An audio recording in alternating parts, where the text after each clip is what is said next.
नमो भगवते तस्मै कृष्णायाद्भुतकर्मणे रूप नाम विभेदेन जगत क्रीडति यो यतः सच्चिदानन्दरूपाय विश्वोत्पत्त्यादिहेतवे तापत्रय विनाशाय श्रीकृष्णाय वयं नुमः।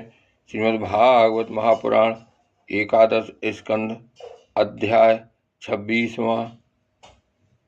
भगवान श्री कृष्ण कहते हैं, उद्धव जी, यह मनुष्य शरीर मेरे स्वरूप ज्ञान की प्राप्ति का, मेरी प्राप्ति का मुख्य साधन है। इसे पाकर जो मनुष्य सच्चे प्रेम से मेरी भक्ति करता है, वह अंतःकरण में स्थित मुझ आनंद स्वरूप परमात्मा को प्राप्त हो जाता है। जीवों की सभी योनियां, सभी गतियां त्रिगुणमयी हैं।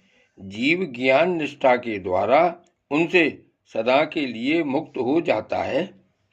सत्व रज आदि गुण जो दिख रहे हैं, वे वास्तविक नहीं हैं, माया मात्र हैं। ज्ञान हो जाने के बाद पुरुष उनके बीच में रहने पर भी, उनके द्वारा व्यवहार करने पर भी उनसे बंधता नहीं। इसका कारण यह है कि उन गुणों की वास्तविक सत्ता ही नहीं है। साधारण लोगों को इस बात का ध्यान रखना चाहिए कि जो लोग विषयों के सेवन और उदर पोषण में ही लगे हुए हैं, उन असत पुरुषों का संग कभी न करें, क्योंकि उनका अनुगमन करने वाले पुरुष की वैसी ही दुर्दशा होती है जैसे अंधे के सहारे चलने वाले अंधे की। उसे तो घोर अंधकार में ही भटकना पड़ता है।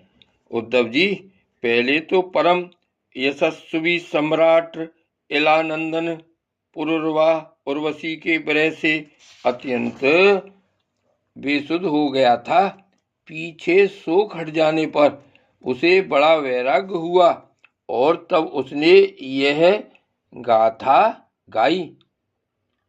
राजा पुरुरवा नग्न होकर पागल की भांति अपने को छोड़कर भागती हुई उर्वशी के पीछे अत्यंत विह्वल होकर दौड़ने लगा और कहने लगा, देवी निष्ठुर हृदये, थोड़ी देर ठहर जा, भाग मत।